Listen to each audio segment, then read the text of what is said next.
8, e aí nós temos aí uma dificuldade, né? Porque parece que o mal, né, não tem limite. Será que é isso mesmo? Como é que a gente pode conversar? Como é que a gente pode saber se isso realmente vai acontecer, se isso é bom, a ponto de aí quem leu, né, essa parte de hoje aí falar, meu Deus, né, quando leu, fez a leitura, porque o negócio parece que está complicado, mas é o seguinte, o que está acontecendo? Eu vou fazer aqui com vocês uma análise, como a gente chama, dedutiva. Eu vou partir do geral para a gente poder chegar então em Apocalipse 8 e aí nós temos a possibilidade de poder compreender melhor um pouquinho disso tudo e não ficar com medo, porque a grande dificuldade nossa como cristãos é justamente por não conhecer um pouco desse Apocalipse e a gente ficar com esse pensamento, com essa dificuldade que depois pode nos trazer uma forma de até ficar rejeitando a leitura desse livro. Mas de qualquer maneira é o seguinte, veja só, grandes blocos compõem a estrutura do Apocalipse. E nós já vimos aqui, primeiro, o que nós vimos? As 7 igrejas. As 7 igrejas foram mandadas 7 cartas, mensagens diretas ali para as igrejas locais. O objetivo o que era? Era avaliar a saúde espiritual, ética da igreja, chamando todos ao arrependimento e para a fidelidade daqueles antes que os juízos começassem. Então era essa a intenção de Jesus com a sua igreja. Então assim, essa é a nossa teologia prática, é o que a gente está fazendo, é o que a gente está orando, está buscando a Deus, sendo transformado e assim por diante. Depois nós tivemos... Pode falar. Tem que fechar o microfone da Alzira, tá dando microfonia. Ah, tá, beleza. Desculpa aí, mas não tem problema. Obrigado, irmã, pelo teu esforço e pela tua gentileza e também pela irmã Martina por avisar, porque é importante isso pra gente. De qualquer maneira, então, nós começamos com as 7 cartas, lembre bem disso, 7 cartas que foram ali, então, a questão de avaliar a saúde espiritual da igreja, chamando para arrependimento. A gente viu que tinha igrejas ali que foram extremamente exortadas para ter essa mudança, certo? E aí nós podemos agora, então, dar seguimento. Depois nós tivemos os 7 selos. O que são esses 7 selos? Eles revelam o sofrimento humano e a soberania de Deus sobre a história. Nós estamos acabando de ler o último deles hoje. E depois, agora, começa um novo ciclo com as 7 trombetas ali, que avisos e alarmes de Deus que ferem a natureza, convocando para o arrependimento.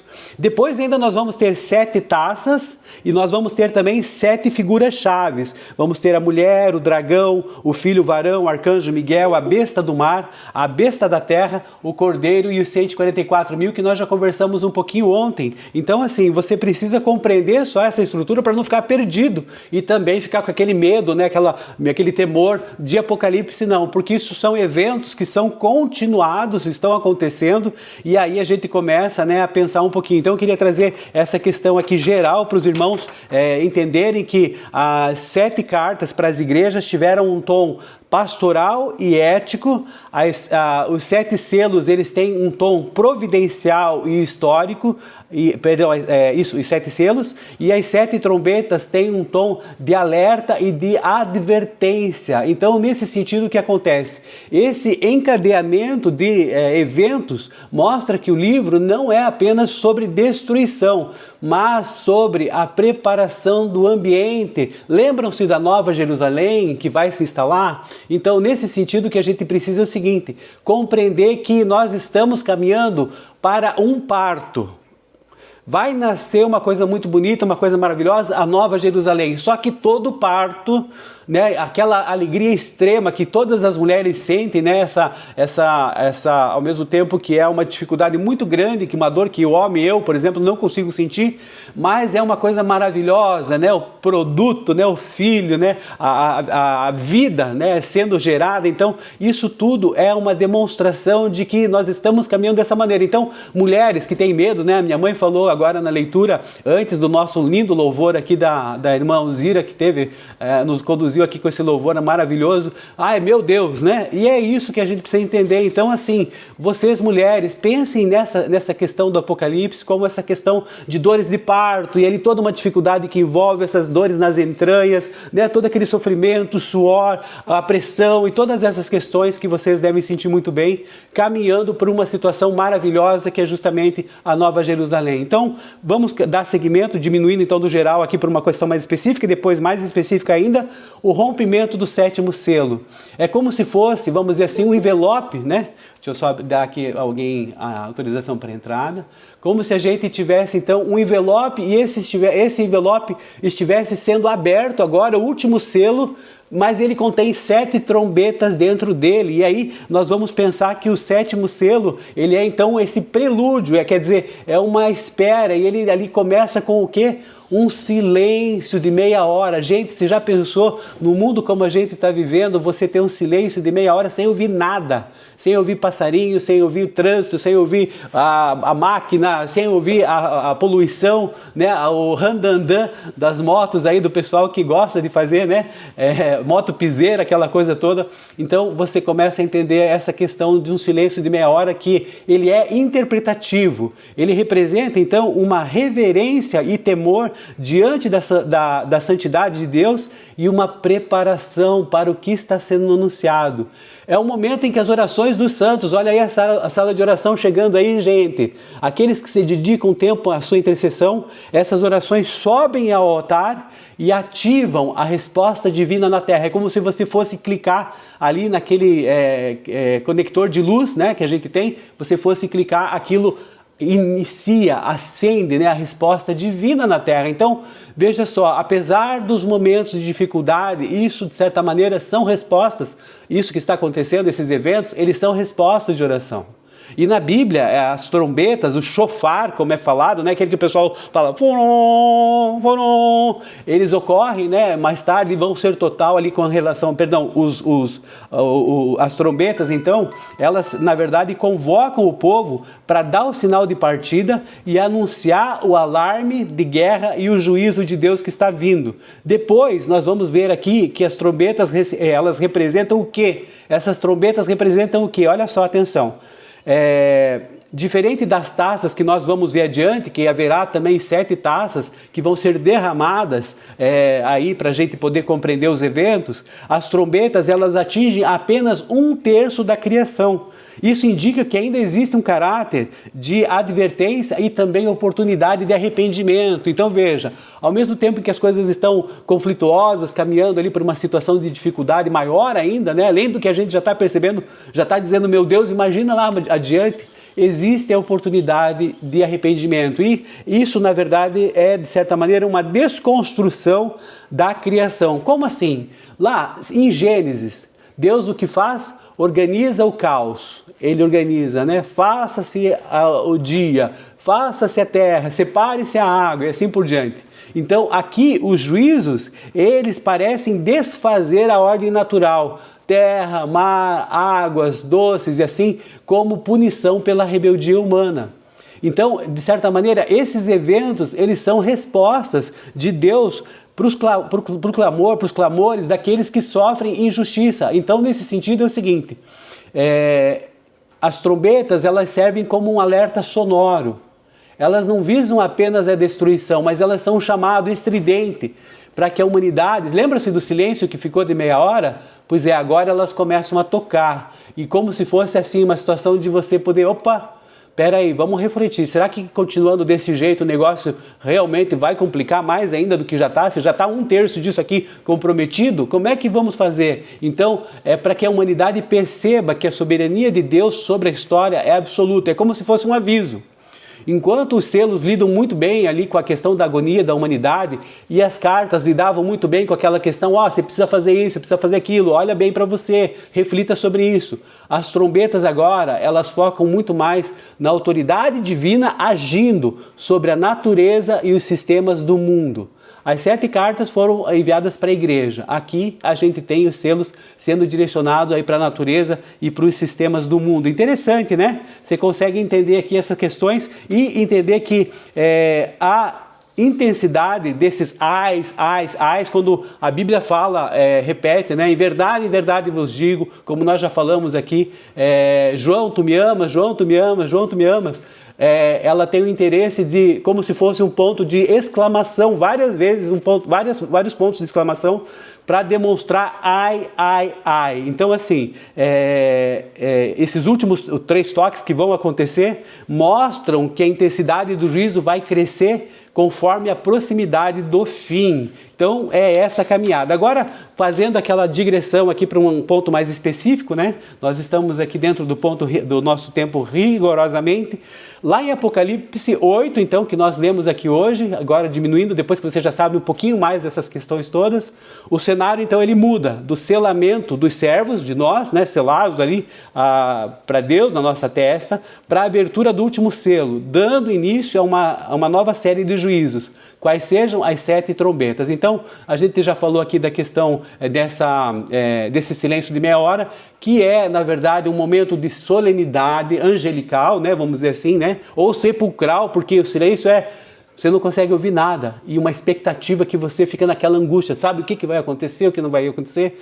Deus vai ou não ouvir as nossas orações, e isso, na verdade, o que acontece é que, antes do toque das trombetas, um anjo se coloca diante do altar com um incensário de ouro, e ele recebe muito incenso para oferecê-lo com o quê? Com as orações de todos os santos, com as nossas orações, com as orações dos demais cristãos espalhados ao redor da terra, e a fumaça desse incenso, ele sobe à presença de Deus, e em seguida o anjo, o que acontece? Enche o incensário com fogo do altar e o lança sobre a terra. Esse incenso decorrente com as orações, ele é lançado sobre a terra, resultando em trovões, relâmpagos e um terremoto. A gente vê ali nos versículos 3 a 5. O que isso simboliza? Que os juízos que estão vindo são, em parte, uma resposta à oração dos fiéis. Então, olha só, de medo, nós temos que interpretar isso tudo como uma resposta de oração aos fiéis. E começo ali com as trombetas, a gente vai falar hoje sobre as 4 primeiras, depois nós vamos ter no capítulo 9 a quinta e a sexta, e depois ali no capítulo 10 a gente inaugura uma nova fase ali com a questão da última trombeta. Então a primeira, granizo e fogo, pesado, né? Misturado com sangue, serão lançados sobre a terra. 1/3 da terra, das árvores e toda a grama verde serão queimados. Depois nós temos ali o segunda, como uma montanha em chamas é lançado ao mar. O mar se transforma, 1/3, né, se transforma em sangue, morre 1/3 das criaturas e assim por diante. A terceira trombeta, chamada absinto, cai do céu sobre 1/3 dos rios e fontes da água. As águas se tornam amargas e muitas pessoas morrem por bebê-las. Depois nós temos a 4ª trombeta, em que 1/3 do sol, da lua e das estrelas é ferido, e isso resulta no quê? Trevas. 1/3 do dia e da noite fica sem luz. Então, esses ais, depois, né, uma águia, um anjo, dependendo aqui do manuscrito que a gente olha aqui para análise, ele voa pelo meio do céu gritando, ai, ai, ai dos que habitam a terra, por causa do toque das trombetas de que os outros 3 anjos estão para tocar. Então, isso, de certa maneira, é uma resposta para que nós possamos aí compreender e entender que ainda eventos mais terríveis, direcionados diretamente para a humanidade, estão para acontecer. Então, nesse sentido, ao mesmo tempo que existe uma expectativa de oração, também existe a informação de que as coisas vão ficar complicadas. Mas a gente tem uma ideia de que Deus irá nos proteger ou não? Eu acredito que você já deve ter resposta no seu coração para isso, certo? Para entender que a gente precisa compreender a questão de que a vitória final é de Cristo, então nós podemos entender que isso, de certa maneira, não é um aspecto punitivo, direcionado para aqueles que se mantêm dependentes de Deus, mas sim que é uma justiça restaurativa. E como eu já falei para vocês, Deus está dizendo assim, basta para o mal que destrói a sua criação, tudo aquilo que ele criou. Então o mal tem um limite, o mal tem sim, Deus está atento a tudo que acontece e que o que vai culminar com isso é a vitória de Cristo. O final de tudo isso é a vitória de Cristo. A Nova Jerusalém, onde lá no Apocalipse 21, quando nós chegarmos aqui um pouco antes do final, não haverá mais pranto, não haverá mais choro, e isso é importante. Então, a resposta aqui que eu quero dizer para vocês hoje, nessa manhã, devo ficar com medo do Apocalipse, apesar de que a gente está lendo essas questões todas? Não tiremos de foco que o Apocalipse representa a vitória final de Cristo, e nesse sentido o que acontece? E há uma cena no céu mostrando ali que o povo de Deus ele está seguro. Então, o selo de Deus na fronte não significa que estamos isentos de tribulações no mundo, mas que a nossa identidade e o destino eterno estão protegidos. O juízo de Deus é sobre o sistema do mal e não sobre seus filhos.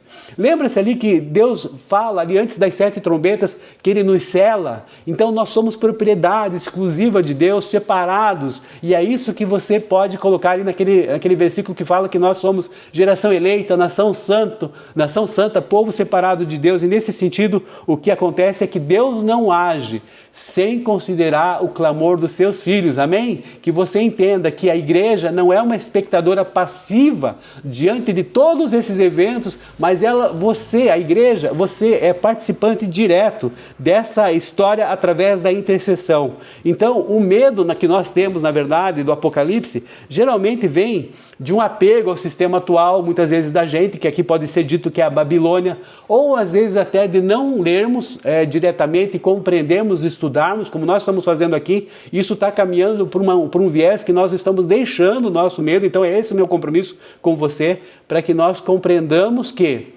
tudo que está na palavra de Deus é verdade. Deus coloca o ser humano de todas as maneiras. A gente vê Davi, que foi exaltado e foi um homem segundo o coração de Deus, falhando ali com o adultério, com mentiras, mas sendo ali revelado como o coração de Deus. E na nossa vida também desse jeito. Então, separe-se, se coloque à disposição de Deus, continue suas orações, seu relacionamento com Ele. Por quê? Porque para quem aguarda essa nova Jerusalém, os eventos apocalípticos que nós estamos vendo aqui, eles na verdade não nos devem causar medo, devem causar espanto, mas eles são fatos precursores da libertação final. Jesus comparou esses eventos às dores do parto, Mateus 24:8.